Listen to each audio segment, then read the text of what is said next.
paz do Senhor, juventude! Estamos aqui nesse domingo, dia 2 de agosto de 2020, para o estudo de mais uma lição da nossa Escola Bíblica Dominical. Estamos aqui no dia do Senhor para aprendermos mais da Palavra de Deus. Eu quero dar boas-vindas a cada um de vocês que reservaram esse tempo para poder crescer na graça e conhecimento do nosso Senhor. Dar boas-vindas a você também, amigo, familiar que está nos acompanhando neste canal, neste dia, que você possa ser ricamente abençoado. Como é de praxe, quero pedir a vocês que se inscrevam no canal, que curta esse vídeo e compartilhe para que mais pessoas sejam alcançadas por essa mensagem gloriosa. Quero orientar vocês para que separe um local para que você fique concentrado e não se disperse, porque muitos fatores externos podem tirar a sua atenção. Então, para que você não prejudique o seu aprendizado, fique num local, num ambiente onde você possa se concentrar neste momento. Vamos orar ao Senhor buscando a direção do Espírito Santo dele neste momento? Abaixe sua cabeça, feche os seus olhos e vamos orar. Senhor Jesus, obrigado por mais essa rica oportunidade, meu Pai, de podermos estudar a Tua santa e preciosa palavra. Obrigado, ó Deus, pelo material, ó Pai, produzido pela CPAD. Esse material que tem nos enriquecido grandemente, ó Deus, baseado, pautado na Tua palavra. Pai querido, que o Senhor nos direcione com o Teu Santo Espírito neste momento. Que o Senhor ministre aos nossos corações. E que eu aqui, como instrumento do Senhor, ó Deus, possa ser usado para poder, ó Deus, transmitir aquilo que o Senhor quer, falar a cada coração, de cada um daqueles que estão, ó Deus, em sua casa, em seu lar neste momento. Pai, assim eu lhe peço a Tua bênção para cada vida e a Tua direção neste momento. Em nome do Senhor Jesus, nós oramos. Amém. Meus irmãos, estamos estudando hoje, iremos estudar hoje melhor a lição de número 5.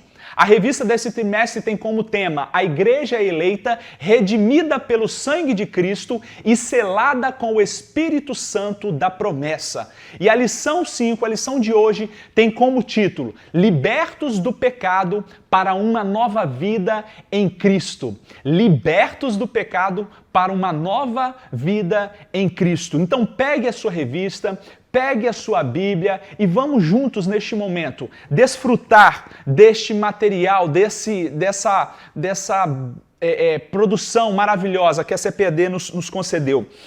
Eu quero ler com vocês o texto áureo dessa lição, que está lá em Efésios capítulo 2, versículos 4 e 5. Acompanhem comigo aí.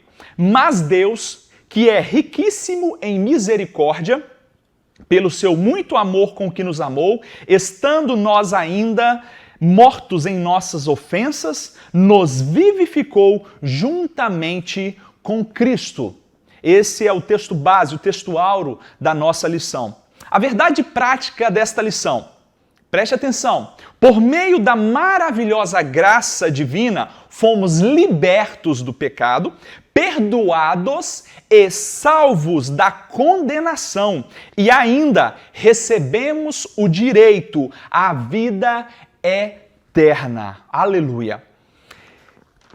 Agora nós vamos à leitura bíblica em classe, que está lá em Efésios capítulo 2, nós vamos ler dos versos 1 ao verso 10. Então, Efésios capítulo 2, do verso 1 ao verso 10. Vamos fazer esta leitura juntos. Acompanhe comigo. E vos vivificou, estando vós mortos em ofensas e pecados, em que noutro tempo andaste segundo o curso deste mundo, segundo o príncipe das potestades do ar, do espírito que agora opera nos filhos da desobediência, entre os quais todos nós também antes andávamos nos desejos da nossa carne, fazendo a vontade da carne e dos pensamentos, e éramos por natureza filhos da ira, como os outros também.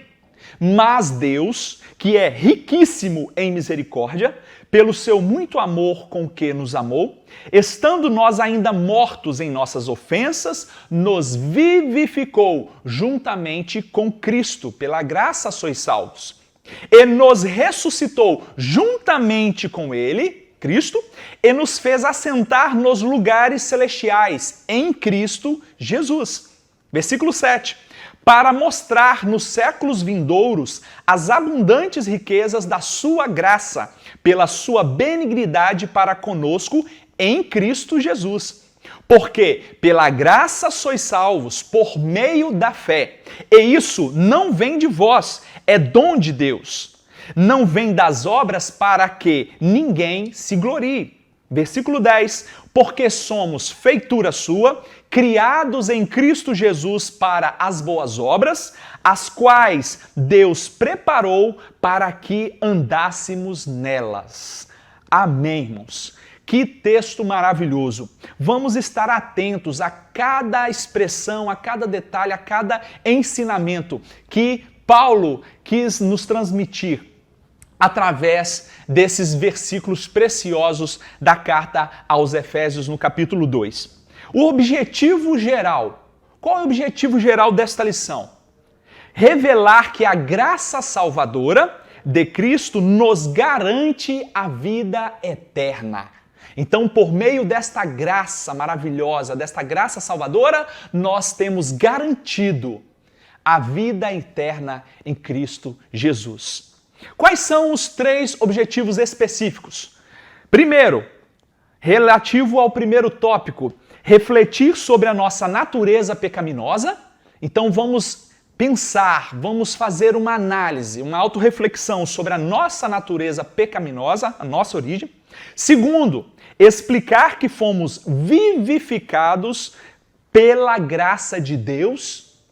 E terceiro, informar que nossa salvação vem de Deus e não das obras. Então esses são os 3 objetivos específicos, cada um linkado a um tópico. O primeiro, nós vamos alcançar no tópico 1, a antiga natureza morta em ofensas e pecados. O segundo, nós vamos alcançar estudando o tópico 2, vivificados pela graça. E o terceiro, vamos alcançar estudando o tópico 3, a salvação não vem das obras. E aí eles vão se destrinchar em seus subtópicos sequentes. Amém? Então vamos juntos, irmãos, para a nossa introdução. A introdução, ela está dizendo que esse texto que Paulo escreve aos Efésios, ele é dividido em 2 partes. A primeira parte, que vai do versículo 1 ao versículo 3, ela vem tratando da nossa velha natureza, do velho homem, da nossa vida perdida, nossa vida de pecado. Então, os 3 primeiros versículos, eles estão relatando, Paulo está relatando, mostrando a velha vida do pecado. E a segunda parte, que é do versículo 4 ao versículo 10, Paulo ele vai tratar, vai nos mostrar, vai nos apontar a nova vida em Cristo Jesus. Então, Paulo ele tem essa preocupação de estar nos mostrando, primeiro, a nossa condição anterior e, segundo momento, a nossa condição após o contato, após conhecer a Jesus como o único e suficiente Salvador, após ser alcançado por sua graça maravilhosa e o desdobramento disso, que é viver uma vida na prática, não mais do pecado, mas de boas obras. Amém? Então vamos juntos estudar esses três tópicos, entendendo a nossa natureza pecaminosa, entendendo acerca da graça maravilhosa que nos alcançou e entendendo que nós precisamos demonstrar gratidão e aquilo que nós recebemos de Deus através das boas obras. Primeiro tópico, então, acompanhe comigo. A antiga natureza morta em ofensas e pecados. A antiga natureza morta em ofensas e pecados. O subtópico 1, ele vai falar da nossa condição anterior.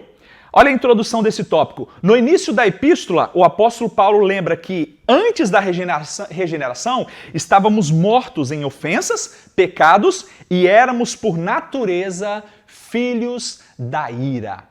Então vamos entender, irmãos, a nossa situação antes de sermos alcançados pela graça de Deus. É esse o objetivo desse primeiro ponto. Então, nossa condição anterior. No versículo 1 está dizendo assim: e vos vivificou, estando vós mortos em ofensas e pecados. Então, qual era a nossa condição antes de conhecer a Cristo? Nós estávamos mortos. Essa morte aqui é a morte moral e espiritual. É uma condição a qual todas as nossas obras, ela culminava em desagradar a Deus e fazer aquilo que causa repulsa a Deus. Ou seja, uma vida de pecado, de imoralidade. A ofensa aqui, ela vem do grego paraptoma, quer dizer exatamente, traduzindo, quer dizer passo em falso, de forma deliberada. Ou seja, é querer errar, é desejar errar. Deliberadamente significa fazer porque quer, fazer por escolha. Não é um acidente, é uma escolha.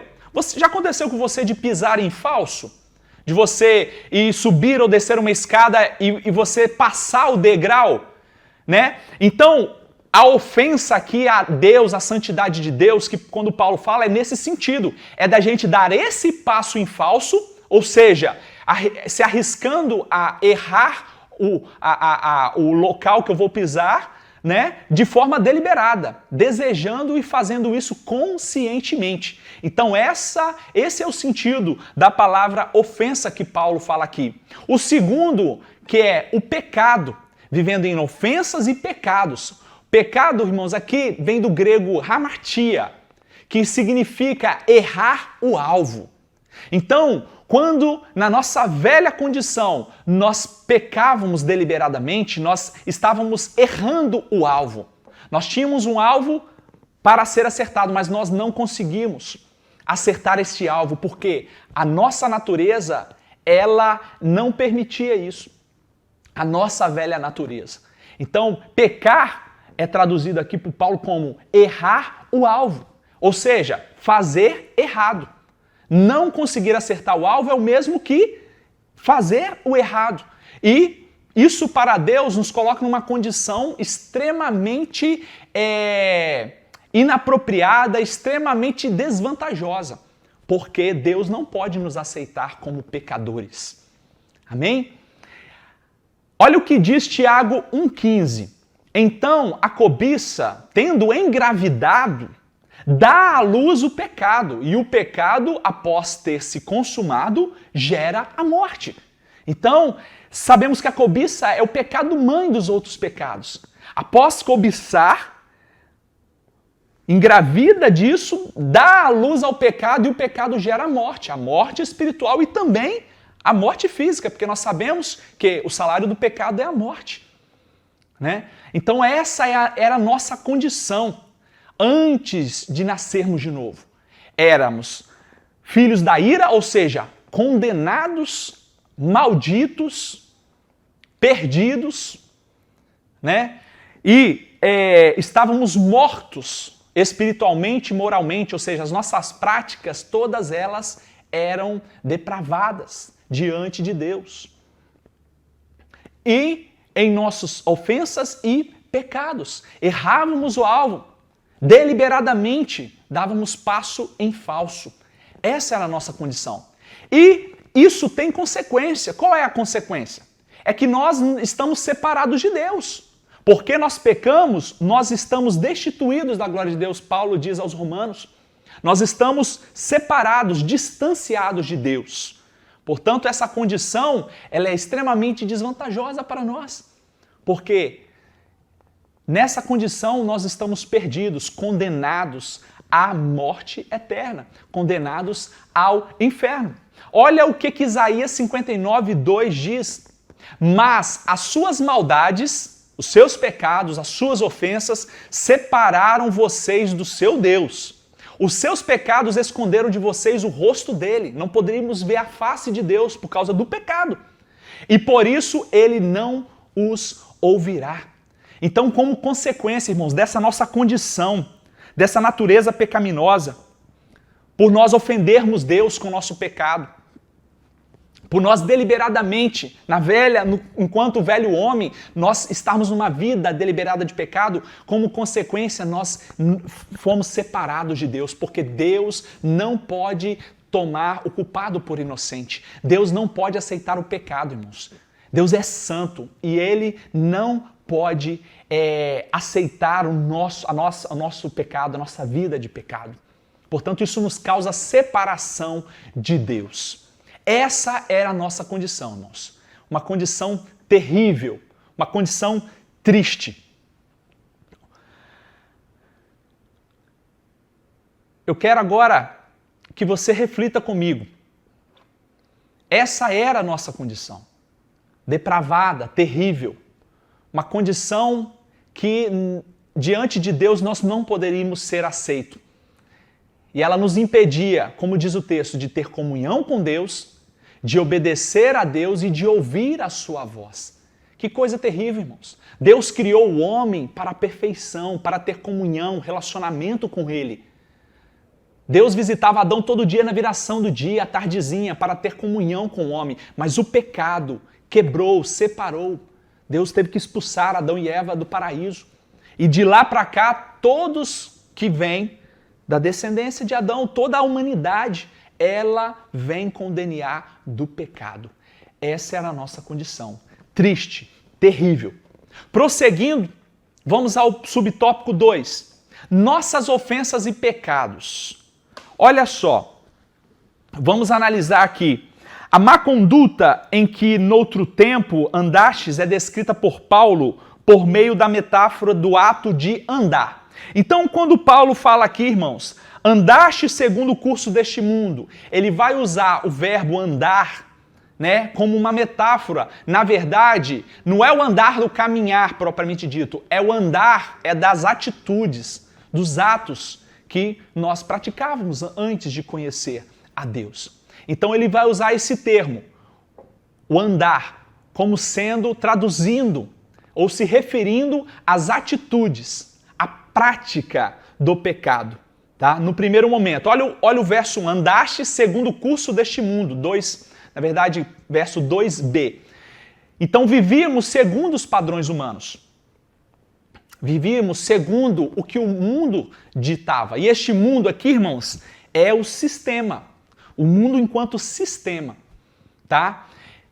A forma que o mundo dita as coisas, irmãos, é totalmente depravada, é totalmente imoral, é totalmente contrário ao que a palavra de Deus diz. Então, enquanto pecadores, enquanto perdidos, depravados, nós estávamos andando segundo o curso deste mundo, segundo o modelo que o mundo impunha. Irmãos, se nós formos observar a forma que o mundo tem ditado e infelizmente tem influenciado a igreja, a nossa juventude, influenciado esta geração, é totalmente contrário à palavra de Deus. E isso geralmente vem com uma capa de verdade. Isso vem com uma falsa piedade, com uma falsa justiça. Então precisamos tomar cuidado para não sermos enganados, porque nada que vem deste mundo caído, perdido, é bom ou agrada a Deus. Então nós vivíamos segundo os padrões do mundo, segundo o que o mundo ditava, segundo as regras do mundo. E enquanto salvos em Cristo, irmãos, nós jamais devemos nos conformar a este mundo. Pelo contrário, Paulo vai dizer que nós devemos transformar este mundo, nós devemos mudar este mundo. Nós não podemos nos conformar, mas transformar ele pela renovação do nosso entendimento, com a nossa vida santa, uma vida que agrada a Deus. Então, de maneira alguma, nós podemos viver nesta prática como vivíamos antes, conformado, moldado a este mundo, porque o mundo, o sistema caído, irmãos, não tem nada que presta ou que agrade a Deus. Ainda neste versículo ele vai falar, andastes, ou seja, né, no passado, segundo o príncipe da potestade do ar. Esse príncipe, irmãos, da potestade do ar é exatamente o inimigo das nossas almas, é Satanás. É ele que governa as hostes do reino das trevas. É ele que governa esses seres malignos, esses príncipes da potestade do ar. É ele que vai influenciar o homem caído para fazer aquilo que lhe apraz. Ele vai mostrar de uma forma que a princípio parece prazerosa, parece algo que vai trazer paz, satisfação, mas é tudo engano. Porque o diabo ele é pai da mentira. O diabo ele é enganador. O diabo tem somente uma função, ou três melhor, né? Roubar, matar e destruir. Ele vai se apresentar em pele de cordeiro, mas no fundo, por trás, ele quer roubar, matar e destruir a sua vida, a vida da sua família. Ele quer destruir a humanidade, ele quer destruir as nossas famílias. Então, sobre aqueles que estão ainda na velha prática do pecado, na velha natureza, no velho homem, o diabo, com esses seres malignos que estão sob o seu controle, sob o seu domínio, ele vai influenciar vidas. Agora, sobre nós salvos, não. Porque nós somos controlados, dominados pelo Espírito Santo de Deus. Mas quem não está debaixo da proteção, debaixo da graça de Deus, está debaixo do domínio, da influência desses seres malignos que Paulo está falando aqui. E isso é terrível, porque as pessoas vivem escravizadas, queridos. Escravizadas pelo diabo, pelo seu pecado, pelas suas escolhas. E elas vão se envolvendo em seus pecados e vão se afundando, quando chega até um ponto que às vezes não tem mais jeito. Infelizmente. É isso que Paulo está falando. Satanás, o príncipe destes seres malignos, ele influencia aqueles que estão debaixo da ira de Deus, aqueles que ainda não foram alcançados pela graça de Deus. Olha o que diz 2 Coríntios 4, verso 4. O Deus desta era, esse Deus aqui com D minúsculo, ele está se referindo ao diabo, ao Satanás. Cegou o entendimento dos descrentes para que não vejam a luz do evangelho da glória de Cristo, que é a imagem de Deus. Então o Deus deste século, ele cegou o entendimento daqueles que ainda não foram alcançados pelo evangelho do nosso Senhor Jesus Cristo. E infelizmente estão sob o domínio do diabo. Isso é muito triste. Outra coisa aqui importante é que a nossa luta, irmãos, ela não é contra a carne ou sangue, como o próprio Paulo diz, mas ela é contra esses seres do mal. Então nós vamos lutar não é com armas físicas, não é com armamento bélico, com espada, com armas de fogo, não. A nossa luta é no mundo espiritual, é no reino espiritual. A nossa luta é contra esses seres do mal. E nós só vamos vencer isso se estivermos buscando em Deus uma vida de santidade, uma vida de consagração ao nosso Deus, em oração, na palavra. Mesmo que por vezes nós vamos, às vezes, desanimar, nós vamos esfriar, mas nós devemos estar sempre buscando esse Deus para renovar as nossas forças, para nós não darmos vazão à ação do inimigo em nossas vidas, porque ele está tentando a todo momento, ele está rodeando, tentando nos derrubar, nos destruir. É isso que ele quer. Olha o que Efésios 6:12 diz. Pois a nossa luta não é contra pessoas, mas contra os poderes e autoridades, contra os dominadores deste mundo de trevas, contra as forças espirituais do mal nas regiões celestiais. Meu querido, nós precisamos estar armados com com todas as nossas forças em Cristo Jesus, com tudo que Deus nos concedeu em Cristo Jesus, no reino espiritual, para nós podermos vencer essas potestades. Devemos estar atentos, cuidadosos, cautelosos, para nós não sermos atingidos. E essa é a condição daquele que está sob o domínio do pecado. Não precisamos, irmãos, temer. Muito importante isso, guarde isso com você também. Você não precisa temer a ação do diabo.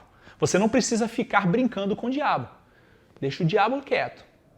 Porque ele tem as suas formas de agir, não brinca não. Mas também a gente não precisa de temer, porque Cristo já venceu. Cristo está acima de todos eles. E se nós estamos em Cristo, nós não temos que temer.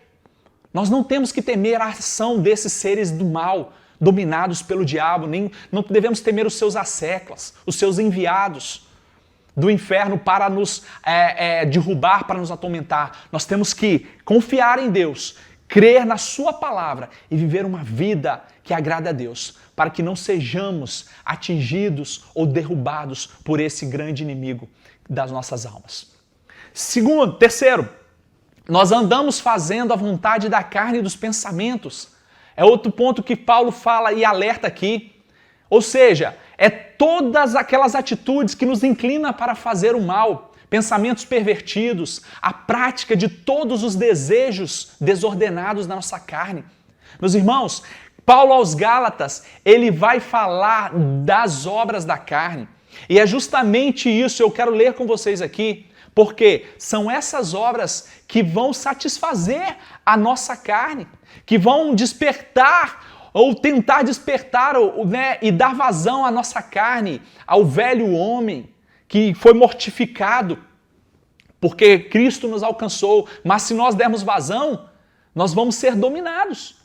Então temos que tomar cuidado, porque Paulo está apontando aqui essa vontade da carne que fica pulsando e tentando nos envolver constantemente. Nossos pensamentos, através dos nossos olhos, através do que nós ouvimos. Nós temos que tomar muito cuidado. Gálatas 5, de 19 a 21. Ora, as obras da carne são manifestas. Imoralidade sexual, algo terrível na vida do ser humano. A impureza, a libertinagem, fazer o que quer, da forma que quiser, não tem regra, não tem lei. Idolatria e feitiçaria, adorar a outros deuses, ódio, discórdia, ciúmes, ira, egoísmo, dissensões, facções, inveja, sentimentos extremamente danosos, embriaguez, orgias e coisas semelhantes.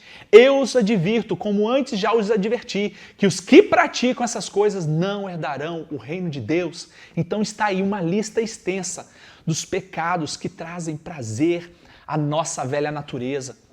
É isso que Paulo está falando. Andávamos fazendo a vontade da nossa carne, da nossa velha natureza, irmãos. Devemos fugir.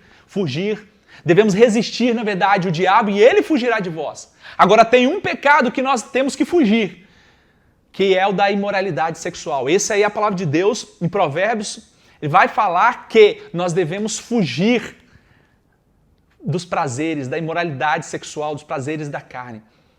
Olha o que José fez. Ele não ficou tentando resistir à mulher de Potifar. Ele sabia quem era o seu Deus, ele sabia que ter relação com aquela mulher, ele ia desonrar o Deus dele, ele ia desonrar o seu Senhor também. Mas ele fez o quê? Ele fugiu. E por ele ser fiel a Deus, por ele fugir no primeiro momento, ele foi o quê? Ele foi preso, ele foi humilhado e ele passou maus bocados, mas ele foi fiel a Deus. Então, jovem, especialmente vocês, todos nós sofremos tentações nesta área, mas especialmente vocês, tomem cuidado com a área sexual.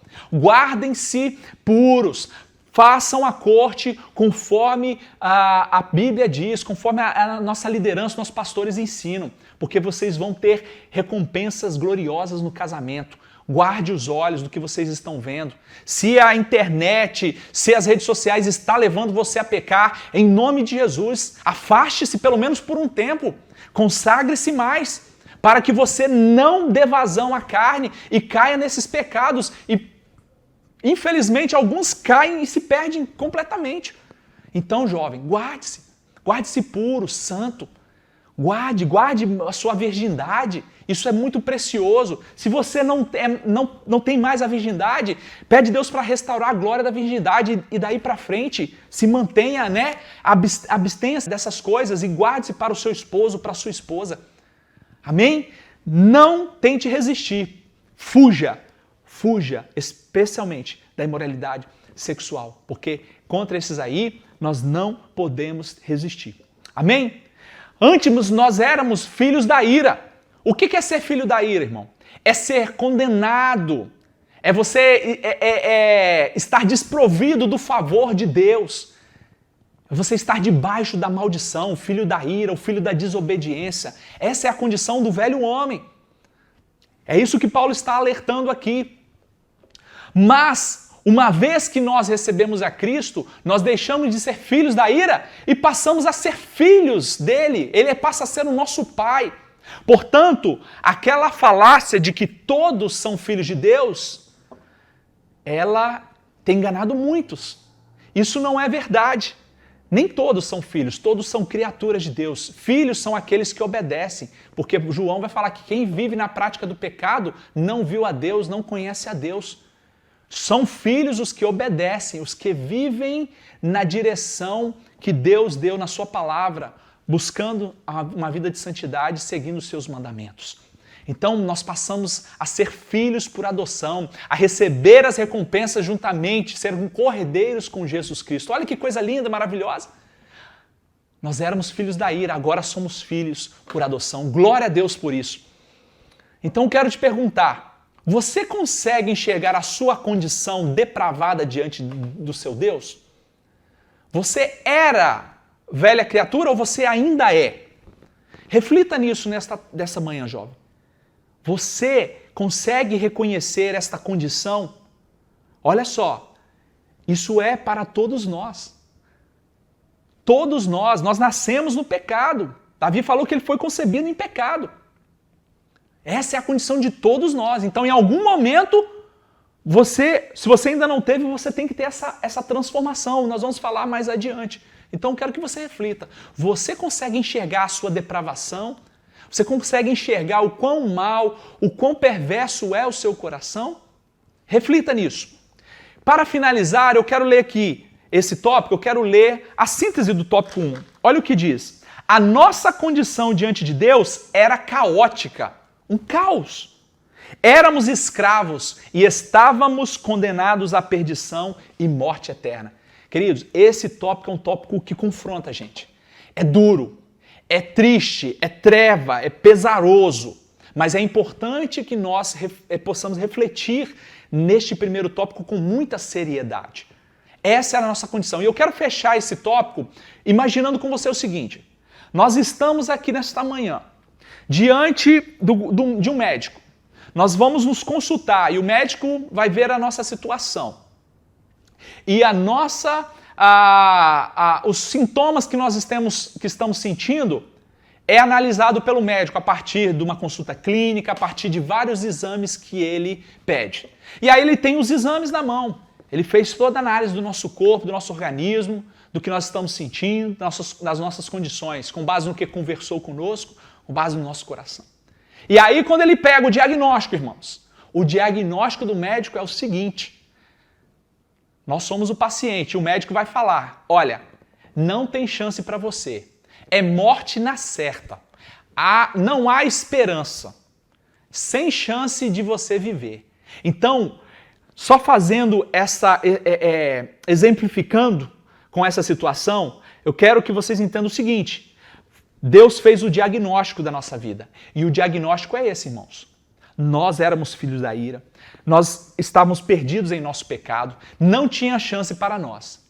Esse é o diagnóstico, morte. Esse é o diagnóstico, sem chance de viver, sem esperança. Então, guarda isso aí com você. Esse primeiro tópico fecha assim, com uma triste, terrível notícia. Um diagnóstico infeliz, desesperador. Mas vamos prosseguir, porque há palavras maravilhosas aqui para nos trazer esperança. Amém? Tópico 2. Vivificados pela graça. Por ato de bondade e misericórdia, estando nós ainda mortos em pecados, Deus imensamente nos amou e por isso nos vivificou por meio de sua graça. Queridos, o nosso diagnóstico era terrível. Era diagnóstico sem chance de vida. Mas agora vamos entender a graça e o amor e a misericórdia de Deus nesse tópico. Então, alcançados pela misericórdia e pelo amor divino. Então, Paulo aqui, meus irmãos, ele descreve os atos de amor e misericórdia de Deus. Olha o versículo 4.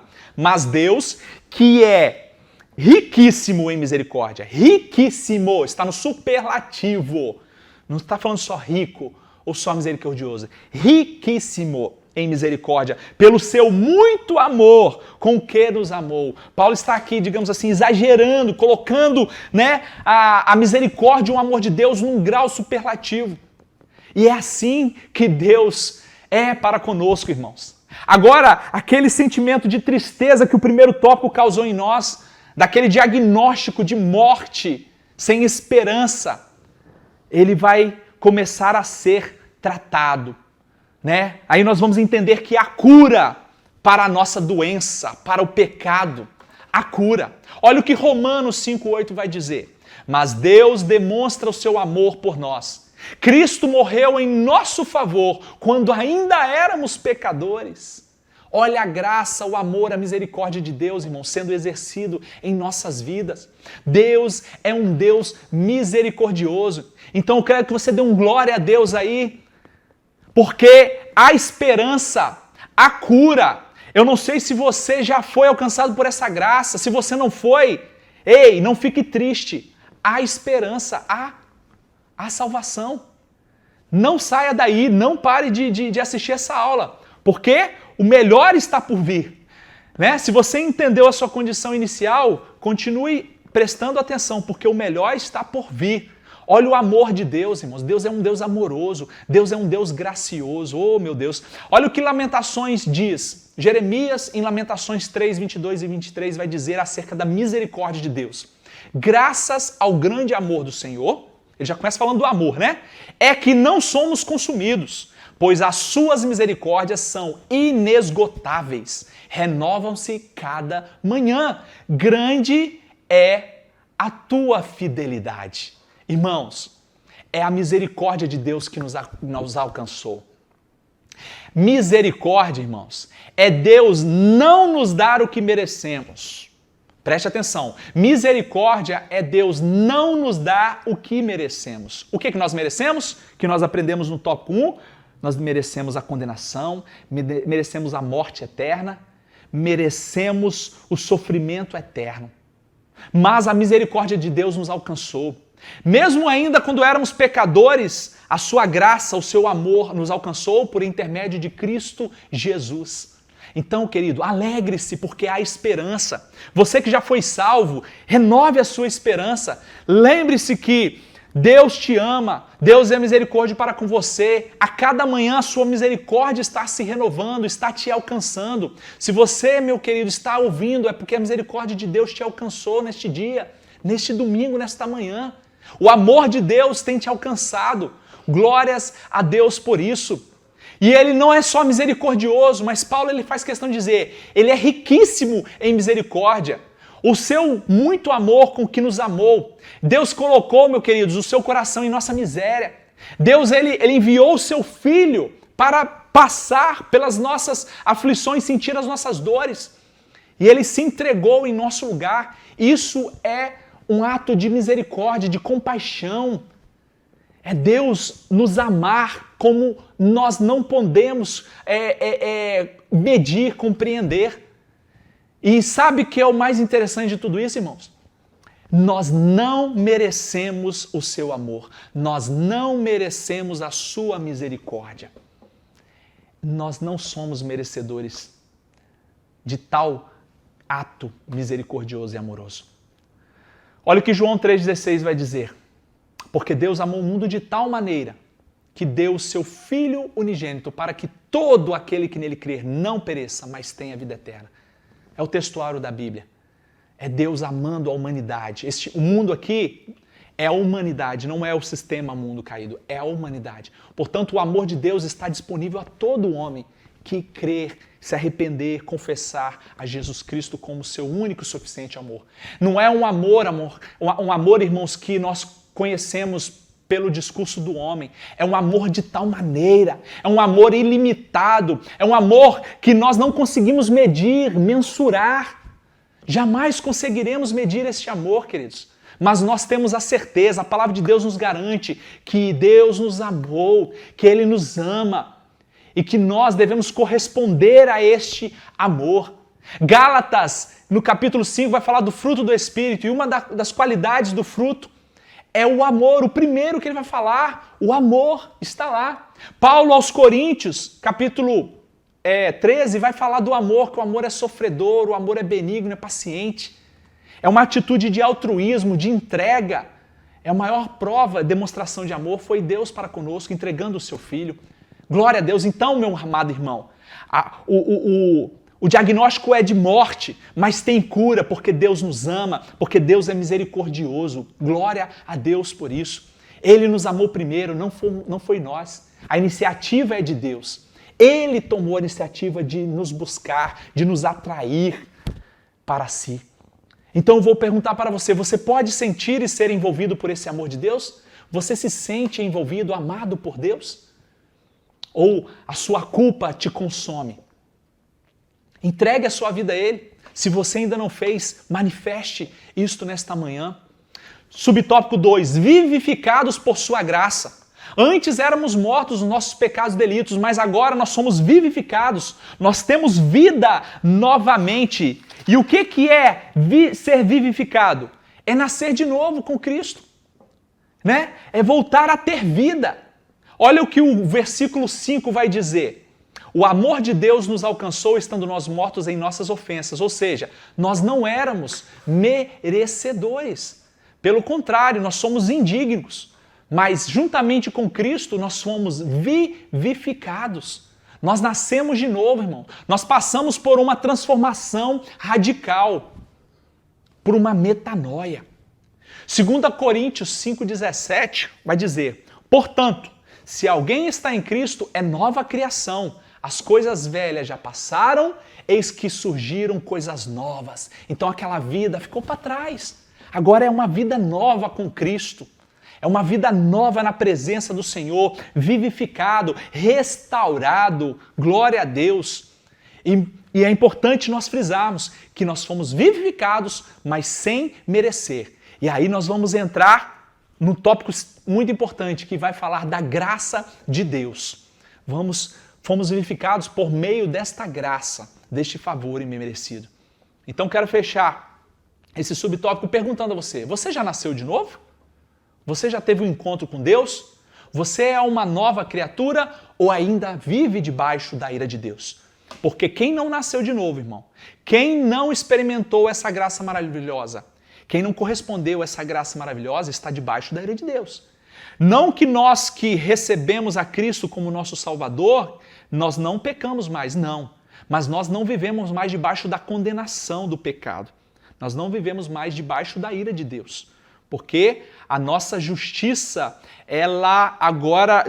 Cristo satisfez a justiça de Deus e agora nós estamos justificados diante de Deus. Então reflita nisso. Meu jovem, meu ouvinte, amado ouvinte, se você não nasceu de novo, você precisa tomar essa decisão para que você mude o diagnóstico de morte para vida, de perdição para salvação, de inferno para céu. Terceiro subtópico, acompanhe comigo. Exaltados por sua graça. Paulo fala no versículo 6, nos ressuscitou juntamente com ele e nos fez assentar nos lugares celestiais em Cristo. Então, irmãos, nós estávamos mortos espiritualmente em nossos delitos e pecados, mas fomos ressuscitados. Agora nós temos vida novamente. Né? Lá no último dia nós seremos ressuscitados, literalmente, né? Aqueles que não estiverem aqui para o encontro com Cristo nas nuvens, os que morreram, eles vão ressuscitar. Mas esse ressuscitar aqui juntamente com Ele, com Cristo, é da nova vida em Cristo. É da nova natureza. Tá? Então, nós começamos a receber benefícios. Olha só, ser salvo, ser alcançado, entregar a vida a Deus tem grandes e maravilhosos, inefáveis benefícios, irmãos. Primeiro, nós vamos agora ressurgir dentre os mortos, nós vamos ter a vida eterna e vamos receber galardão nos céus. Resumindo aí 3. Lá no último dia agora, nós vamos ressuscitar e vamos ter a vida eterna e ainda receber prêmios por termos entregado a nossa vida a Deus. E isso tudo partiu de Deus, nós não tínhamos condições alguma, foi tudo por meio da sua graça. E eu quero aqui lembrar vocês de algumas bênçãos que nós estudamos na lição 2.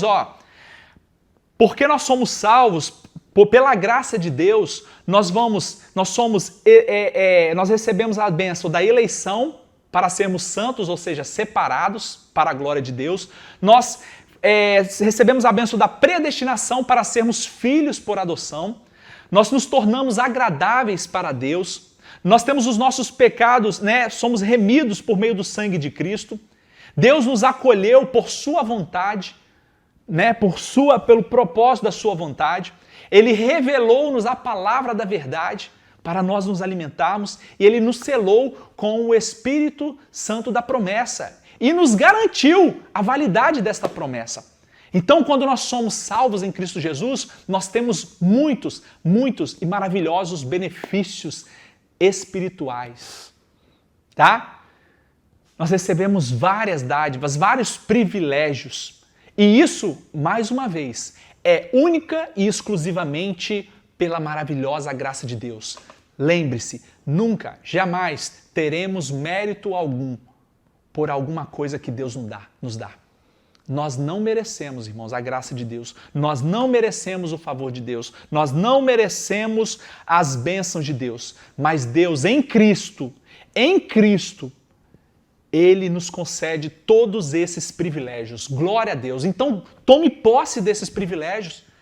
Você entendeu, está em Cristo, você tem direito a essas promessas gloriosas, maravilhosas.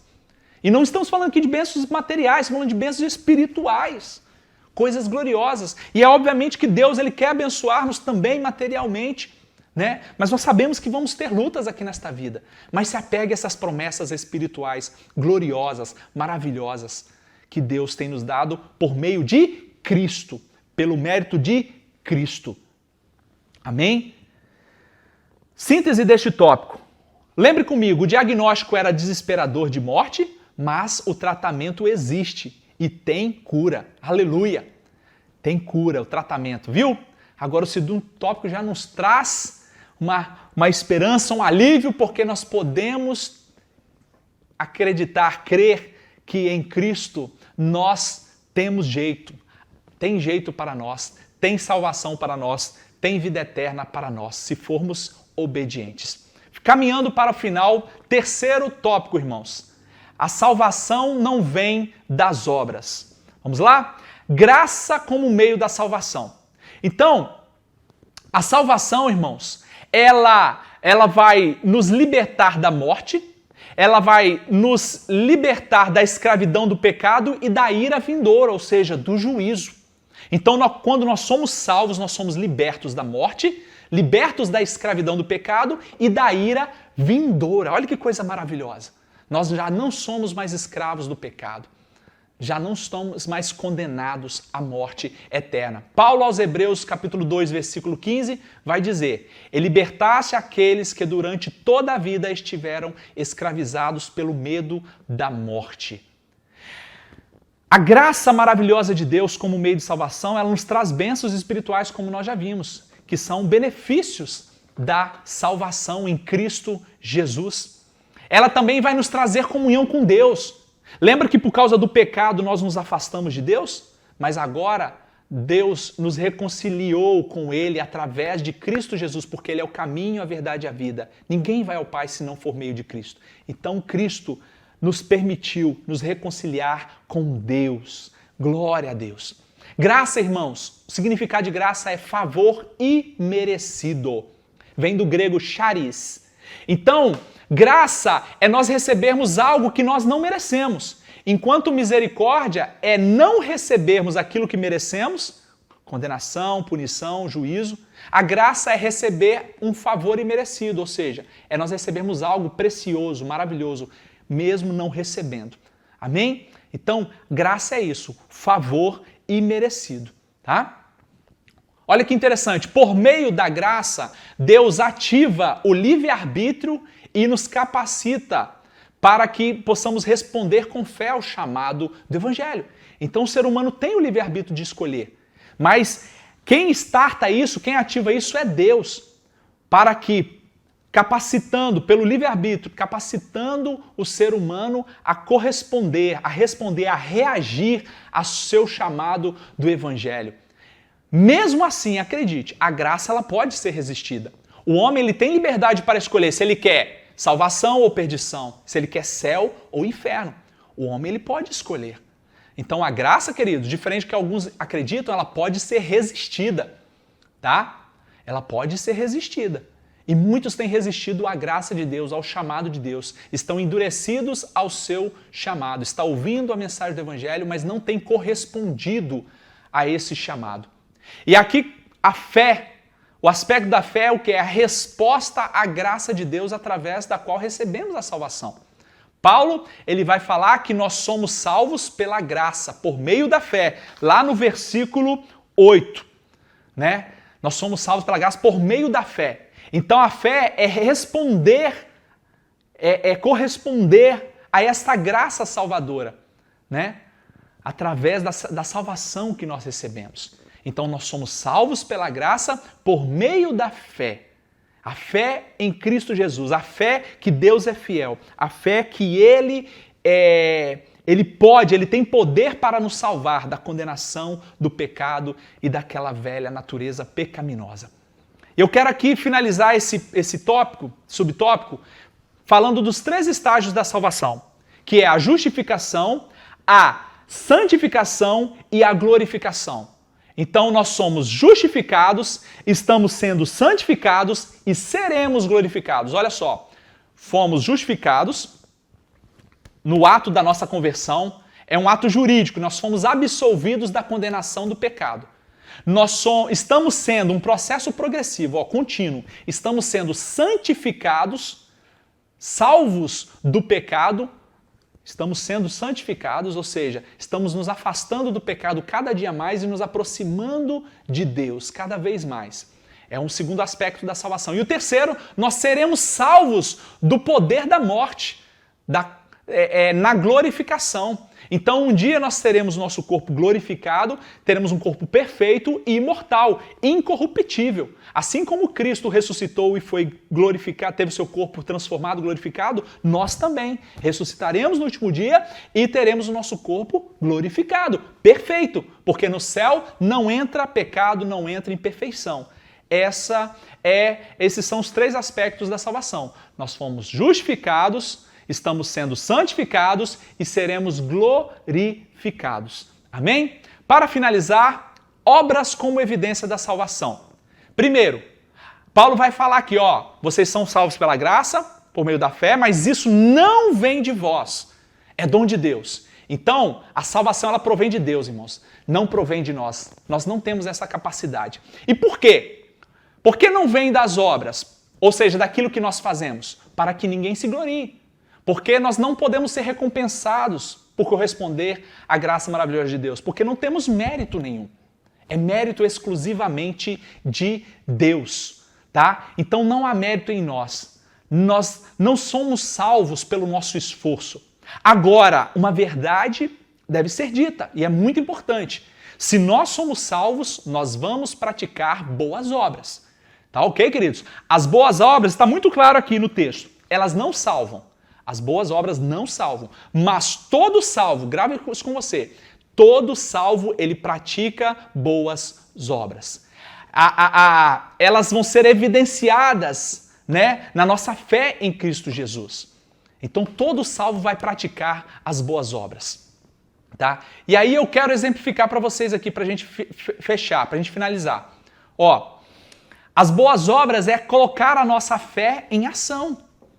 Se nós fomos salvos, se nós entendemos com grande amor Deus nos amou, o quanto nós fomos perdoados, o quanto Ele é gracioso e misericordioso conosco, agora nós vamos colocar tudo isso como forma de gratidão, de corresponder a este amor de Deus em ação. Então, enquanto jovem, crente que você vai viver em santidade, você vai se dedicar o seu tempo, a sua força, os seus recursos na obra de Deus. Você vai ajudar na limpeza da igreja, vai ajudar na cantina, no louvor, no multimídia, na visita, no evangelismo. Você vai testemunhar do amor de Deus para a sua família, para os seus amigos. Isso tudo são boas obras, irmãos. Você vai discipular e ajudar aqueles novos jovens que estão chegando para eles fortalecerem na fé. Você vai ajudar os necessitados. E você, quando não souber o que fazer, você vai perguntar e vai buscar. Por quê? Você quer corresponder a esse Deus com gratidão, sendo produtivo, dando frutos na obra de Deus com as suas boas obras. Então, se você é um salvo, você é desejoso fazer boas obras. Tá? E essas boas obras não se limita a ajudar os necessitados, como muitos fazem somente, e acham que pode ser salvos pelo que eles fazem aos outros, sendo bons aos outros. Não. Essas boas obras é todo o conjunto que nos leva a trabalhar no reino de Deus, a viver para a glória de Deus, fazendo tudo aquilo que agrada a Deus. Amém? Algumas razões por que devemos praticar as boas obras. Porque nós fomos salvos pela graça em Cristo Jesus, porque nós somos gratos a Deus pelo seu amor, porque nós devemos dar frutos, ser produtivos, senão seremos arrancados e lançados fora. E porque nós somos obedientes a este Deus que nós amamos e a sua palavra. E porque nós amamos a Deus. Se nós amamos, nós obedecemos. Amém? Para finalizar, o diagnóstico era desesperador. Não tinha cura, não tinha solução. Era a morte na certa. Mas em Cristo Jesus, através da sua graça maravilhosa, da salvação, nós podemos ser curados do pecado e podermos ter esperança que viveremos na eternidade com Ele. Apegue-se nisso, meu jovem. Se você ainda não conheceu esse Deus, não foi transformado por essa graça maravilhosa, se entregue a Deus, se entregue a Ele para que você seja alcançado nesta manhã. Amém? Quero concluir esta lição, mas antes quero lembrar vocês para que vocês façam a sua contribuição, para que você dedique ao Senhor, louve ao Senhor nesta manhã, entregando o seu dízimo, sua oferta e os seus votos. E você que não faz parte da nossa igreja também pode fazer, se assim sentir o desejo, fique à vontade para abençoar a obra de Deus. Então faça a sua contribuição neste momento. Concluindo a lição. Antes da regeneração, éramos filhos da ira e condenados à perdição eterna. Por ato do amor divino, por meio da sua maravilhosa graça, nos tornamos filhos por adoção. Glória a Deus. Essa gloriosa salvação nos foi concedida independente das nossas obras. Não temos mérito nenhum. A partir da salvação, passamos a praticar boas obras que glorificam a Deus, nosso Pai. Amém, irmãos? Glória a Deus por esta lição, por esse ensinamento, que Deus possa continuar falando ao seu coração, levando você ao conhecimento da sua palavra, da sua vontade. Eu quero encerrar agradecendo vocês mais uma vez por estarem se dedicando a este tempo, que Deus possa completar esta obra no coração de vocês. Lembrar vocês para compartilhar esse link, que mais pessoas sejam alcançadas pelo Evangelho do nosso Senhor Jesus Cristo. E quero orar para finalizar este estudo. Feche os seus olhos. Senhor Deus, Pai glorioso, te agradecemos porque o Senhor nos libertou da condenação, o Senhor nos transformou de filhos da ira para filhos por adoção. Louvado seja o teu nome, Senhor, porque a tua graça maravilhosa nos alcançou, porque o Senhor é um Deus misericordioso e as suas misericórdias se renovam a cada manhã. Senhor, que nós possamos assim corresponder a este amor, à sua misericórdia, à sua graça, praticando as boas obras, para a glória do teu nome, para que o teu reino expanda e para que mais vidas sejam alcançadas e reconciliadas com o Senhor. Abençoa a vida de cada um que está assistindo esta aula, Senhor Deus, que seja grandemente impactado e edificado. E se há, Deus, aqueles que ainda não conheceram o Senhor Jesus, não nasceram de novo, que eles sejam alcançados por tua graça nesta manhã. Assim é o nosso desejo, a nossa oração, no nome de Jesus. Amém. Deus abençoe vocês. Até a próxima lição.